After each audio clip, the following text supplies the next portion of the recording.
So now we are back with the second part of this chapter. Again आप सभी को बताया जा रहा है कि एनसीईआरटी के अंदर ये क्लास चैप्टर 6 लिखा हुआ है, but according to new syllabus 2024 और 25 के हिसाब से ये चैप्टर 4 होने वाला है।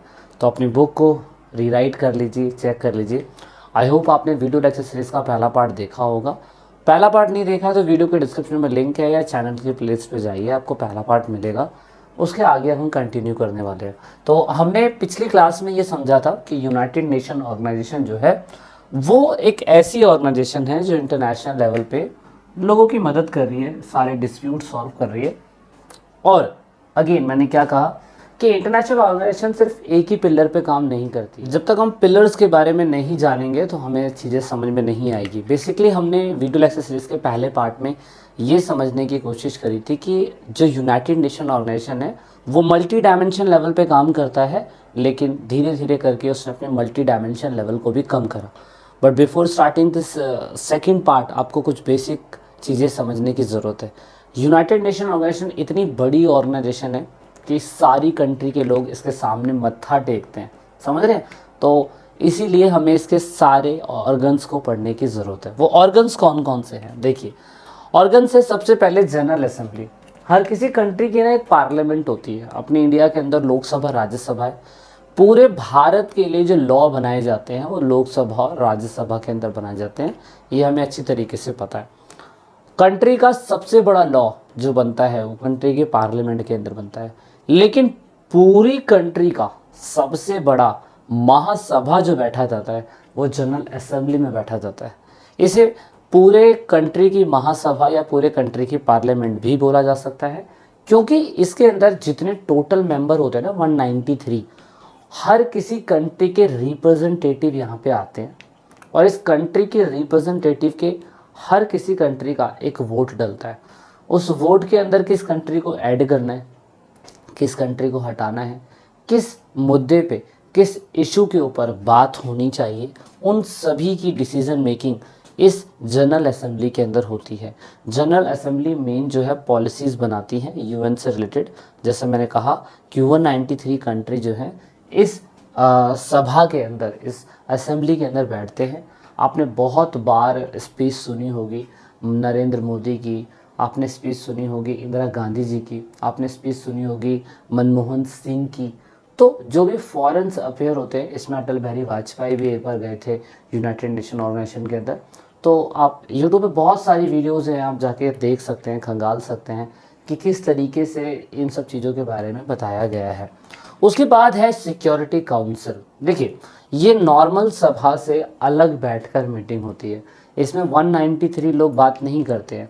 इसके अंदर सिक्योरिटी काउंसिल होती है। सिक्योरिटी काउंसिल बेसिकली जैसे मान लीजिए कि किसी कंट्री के ऊपर अटैक हो रहा है, उस कंट्री की मदद करने की ज़रूरत है या नहीं, इसकी डिसीजन मेकिंग पावर लेने की जो पावर होती है वो किसके पास होगी? वो यूनाइटेड नेशन ऑर्गेनाइजेशन के पास होगी। लेकिन उसमें सिक्योरिटी काउंसिल जो होता है वो सबसे इम्पॉर्टेंट है, वही डिसाइड करता है। तो प्राइमरी रिस्पॉन्सिबिलिटी जो होती है maintenance of international peace and security की, वो होती है सिक्योरिटी काउंसिल की। सिक्योरिटी काउंसिल के अंदर टोटल 15 मेंबर होते हैं। 15 मेंबरों में से 5 परमानेंट होते हैं और 10 टेम्परेरी मेंबर होते हैं। ज़रूर याद रखना, ये चीज़ आसानी से बता रहा हूँ। 5 परमानेंट मेंबर जो होते हैं वो फिक्स होते हैं। जब से यूनाइटेड नेशन ऑर्गेनाइजेशन बना हुआ है, जब से 5 परमानेंट मेंबर फिक्स हैं। तो आपको कैसे याद रखना है? एफ रेस याद रखना है आपको, इससे आपको याद हो जाएगा। एफ मीन्स फ्रांस, ठीक है जी। आर मीन्स रशिया, ठीक है जी। और उसके बाद ए मीन्स अमेरिका। उसके बाद सी मीन्स चाइना और ई मीन्स इंग्लैंड। ऐसे आप याद रखिएगा और एफ रेस आपको याद रहेगा। लेकिन जो 10 टेम्परेरी मेंबर हैं, टेम्परेरी, ये 193 कंट्री में से ही चुने जाते हैं। हर 2 साल के अंदर ये चेंज होते रहते हैं। और प्रेजेंट टाइम पे क्या लिस्ट होगी वो मुझे नहीं पता, आपको विकिपीडिया पे लिस्ट मिल जाएगी कि अभी टेम्परेरी मेंबर कौन है। क्वेश्चन ये पूछा जाता है क्या भारत कभी सिक्योरिटी काउंसिल का परमानेंट मेंबर का सदस्य बन पाएगा? तो ऐसा कह नहीं सकते हैं, पर इतने सालों में तो नहीं बना है, जो सच बात है। हाँ, टेम्परेरी मेंबर के हम सदस्य बने हुए हैं। टेम्परेरी मेंबर के सदस्यों की वोटों की वैल्यूज़ होती हैं। कई बार ऐसा वॉर हुआ है जिसमें टेम्परेरी मेंबर के सदस्य की भी वोटिंग मानी गई है, तो ये थोड़ा सा इंपॉर्टेंट है। नेक्स्ट है इकोनॉमिक एंड सोशल काउंसिल, इसमें सभी लोग नहीं है। शॉर्ट फॉर्म में 1 मार्क्स का क्वेश्चन आता है ये वाला कि ECOSOC, United nation economic and social council chamber, ये जो है ये इसकी फुल फॉर्म क्या है ये पूछ लेते कभी कभार। तो प्रिंसिपल बॉडी है किसके लिए, पॉलिसी रिव्यू के लिए, रिकमेंडेशन देती है सोशल और इन्वायरमेंटल इश्यूज़ के लिए ये, इसीलिए 54 देश सदस्य इसके मेंबर बने हुए हैं और इसका हेडक्वार्टर जो है वही ऑफकोर्स यूनाइटेड नेशन न्यूयॉर्क के अंदर हमें देखने को मिलता है। ट्रस्टीशिप काउंसिल, इसे हम न्यायिक परिषद बोलते हैं। दोस्तों ये ट्रस्टीशिप काउंसिल 1945 में बनाया गया था। बनाया क्यों गया था, देखो जैसे 1945 में ये बना, आप लोगों को पता है यूनाइटेड नेशन भी 1945 के अंदर बन चुका था, लेकिन हमें ये पता था कि बहुत सारी ऐसी कंट्रियां भी हैं जो अभी तक गुलाम हैं, और अफ्रीका में तो बहुत सारी कंट्रियां 1990 के बाद जाके आज़ाद हो पाई थी।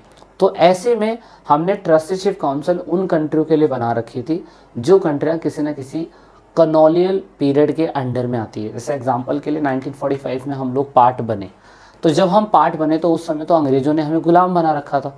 तो ऐसे में हमारी कंट्री जो होती है ट्रस्टीशिप काउंसिल के अंडर में आती है।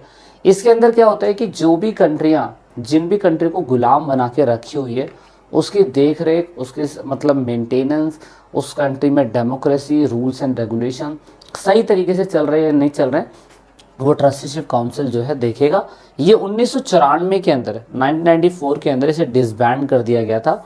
रीज़न क्या है, रीज़न ये है कि 1990 के बाद मोस्टली देश अफ्रीका के और एशिया के जो गुलाम थे वो आज़ाद हो चुके थे। सो दैट इज़ वाई जो आज़ाद हो चुके थे तो फिर तो आपको पता ही है, फिर ये ट्रस्टीशिप काउंसिल का रहने का कोई फ़ायदा नहीं था। उसके बाद इंटरनेशनल कोर्ट ऑफ जस्टिस, ये ज़रूर याद रखिएगा, इसका जो हेडक्वार्टर है वो हेग में है, नीदरलैंड में। सभी के हेडक्वार्टर जो है न्यूयॉर्क में, बस इसी का हेडक्वार्टर जो है वो कहाँ पर है, वो आपका नीदरलैंड में है। सबसे इंपॉर्टेंट बात, जब इसमें कोई जज चुना जाता है तो 9 सालों के लिए होता है। जैसे हर किसी कंट्री की कोर्ट होती है, ऐसी 193 कंट्री की कोर्ट जो स्पेशली है वो इंटरनेशनल कोर्ट ऑफ जस्टिस है।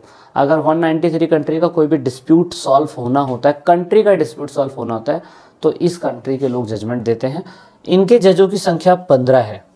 आपको पता है जैसे चीफ जस्टिस ऑफ इंडिया हमारी कंट्री के अंदर तो एक ही होता है ना, न्यायमूर्ति तो हम एक को ही चुनते हैं, लेकिन यहाँ पे 15 लोगों की जज होती है भाई, क्योंकि कंट्री की बात हो रही है यहाँ पे, कंट्री के डिसीजन की बात हो रही है, कंट्री के फ्यूचर की बात हो रही है, कंट्री के पनिशमेंट की बात हो रही है। दैट इज़ वाई बड़ा सोच समझ के यहाँ पे इसको बनाया गया है। दोस्तों इसका मेन रोल क्या है, इसका मेन रोल है लीगल डिस्प्यूट को सबमिट करना, कि किसी भी कंट्री का लीगल डिस्प्यूट क्या है, और उस पर एडवाइजरी ओपिनियन देना लीगल क्वेश्चन और रेफरेंस के साथ, और इसकी ऑथराइजेशन जो है वो यूनाइटेड नेशन देता है। और ऑफ कोर्स ये स्पेशलाइज्ड एजेंसी है जो यूनाइटेड नेशन ऑर्गेनाइजेशन की बहुत ज़्यादा ज़रूरी है, क्योंकि जस्टिस सबसे ज़्यादा ज़रूरी है किसी भी कंट्री के लिए।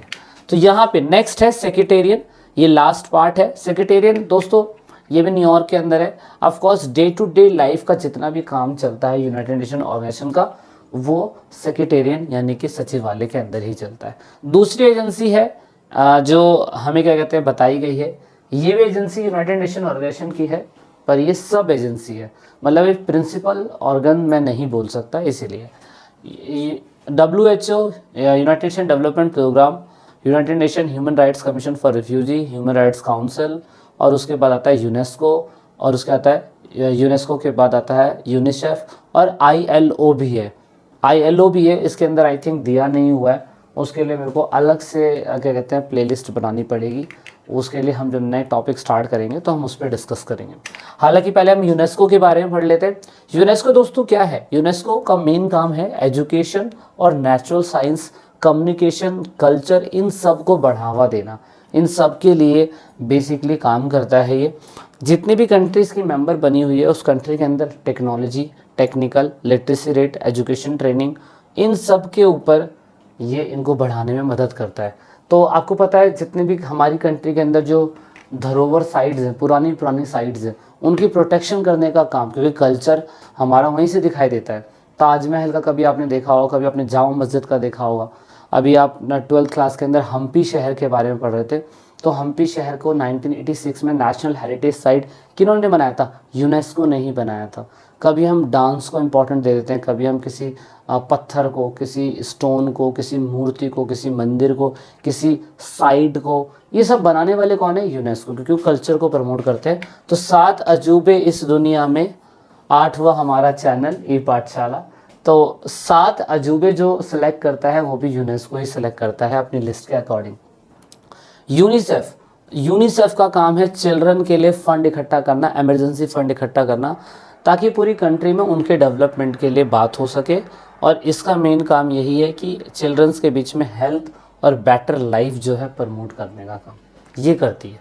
ठीक है, ILO ये इधर आ गया, मैंने उधर नहीं देखा था। ILO इंटरनेशनल लेबर ऑर्गेनाइजेशन, ये ऑर्गेनाइजेशन मैं आपको बता दूं, वो सभी जनसंख्या जो बेचारी सुबह 9 बजे जाती है, रात के 9 बजे काम कर रही है फैक्ट्रियों में, ज़्यादा सैलरी नहीं मिल रही है बेचारों को, और क्या कहते हैं बहुत ज़्यादा गंदे उसमें काम करवाया जा रहा है, हाई टेम्परेचर में काम करवाया जा रहा है। तो ऐसी सिचुएशन में ILO बनाया गया। पूरी कंट्री के अंदर जितनी भी लेबर है, अगर उस कंट्री की लेबर किसी भी कारण शोषित हो रही है, एक्सप्लॉइटेड हो रही है, उसको कम पैसा मिल रहा है, सही तरीके से इनकम नहीं मिल पा रही है, तो ऐसे में सरकार का दायित्व बनता है, सरकार पूरी तरीके से देखेगी कि भाई वहाँ के लोग अपने नागरिकों के लिए अच्छा कपड़ा, अच्छा खाना, अच्छा सैलरी और काम करने के सही जो घंटे होते हैं कि 8 घंटे, 10 घंटे, 12 घंटे, 12 घंटे ज़्यादा तो उसको ज़्यादा पैसे दिए जाए। तो इसका काम ILO करता है, international court of labour court organisation करता है ये। तो ये ज़रूर याद रखिएगा, ये ज़्यादा इंपॉर्टेंट है। So this is it in this video lecture series.